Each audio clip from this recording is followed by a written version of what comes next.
Simpkin.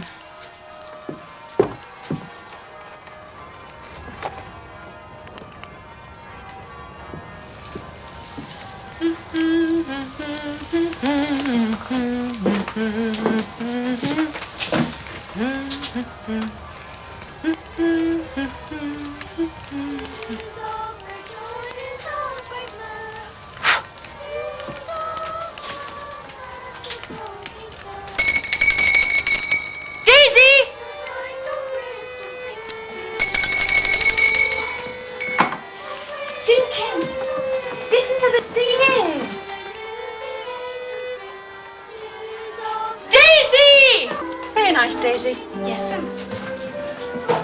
Since our Redeemer made us glad, then why should men on earth be sad? Since our Redeemer made us set us free. When sin departs before His grace, then life and health found in its place. When sin departs before His grace, then life and health and with joy we sing.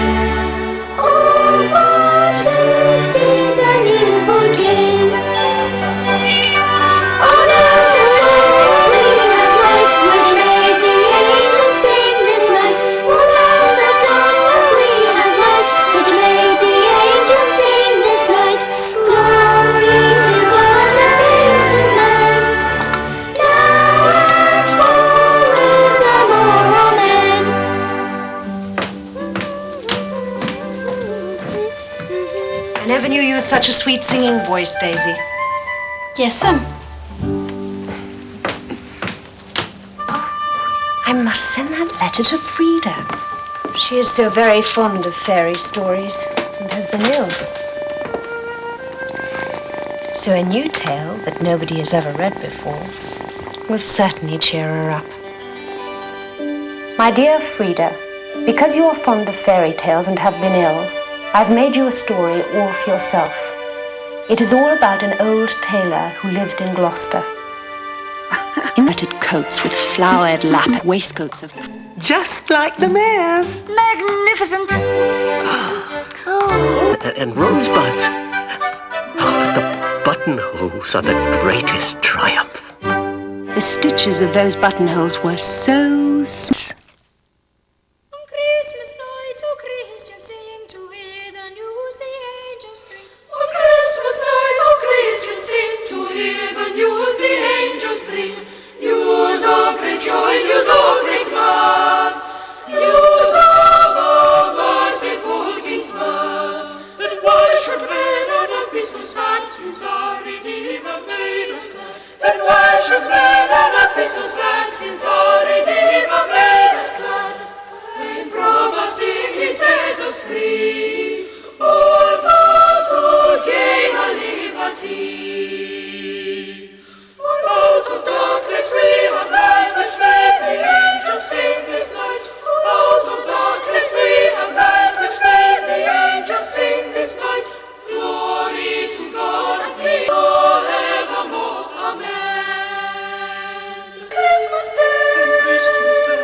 You have just been watching the film of one of the delightful stories that were written and illustrated by Beatrix Potter, one of the most popular children's authors in the world. Her fame started nearly 100 years ago with the publication in 1902 of The Tale of Peter Rabbit, and that fame continues and grows today. Beatrix Potter was a Victorian child. She was born in 1866 in London, where her father was a wealthy lawyer, living in a big house in a fashionable London square. Today, we might think that Beatrix had a lonely life, She seldom saw her father and mother except to say goodnight, and she didn't go to school and meet other children. She lived upstairs on the 3rd floor of the house, where she was cared for and taught lessons by a nurse and later on a governess. But that was how the children of the well-to-do middle-class parents lived in those times. There were servants and horses and carriages, making it a comfortable, well-ordered life for the Victorians who had money. Their children were expected to be seen, but seldom heard. Beatrix lived this rather lonely life in the upstairs nursery until she was 6. She was already starting to show a strong interest in flowers and animals and in drawing pictures of them. Although Bertie was a lot younger, they became great friends, and as he grew up, they were allowed to keep an extraordinary variety of pet animals. Rats, mice, rabbits, guinea pigs, lizards, squirrels, hedgehogs, and even a bat. These pets gave them endless pleasure and would eventually lead Beatrix to her immense fame as an artist and a storyteller. She wasn't just fond of her pet animals, but fascinated by them. She studied them closely and drew hundreds of pictures of them, not childish squiggles, but meticulously accurate, scientifically detailed pictures. She was a keen observer in her own private schoolroom and at public museums, and her drawings became so good that her father engaged art teachers so that she could be properly trained. But mostly, she taught herself. When her brother was sent away to boarding school, she was sometimes lonely, but she was too busy to be bored. She read a great deal and studied her animals and flowers and funguses and beetles. She became a very knowledgeable.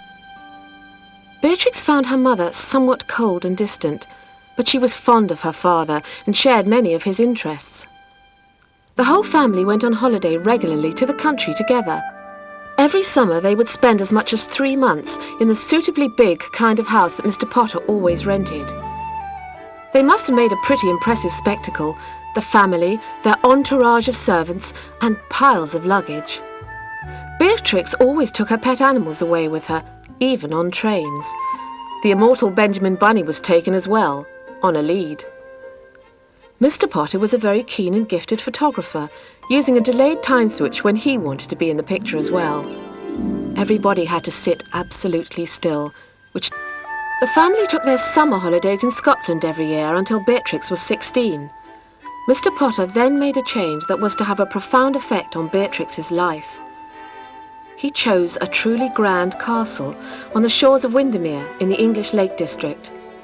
At once Beatrix Potter fell in love with the place.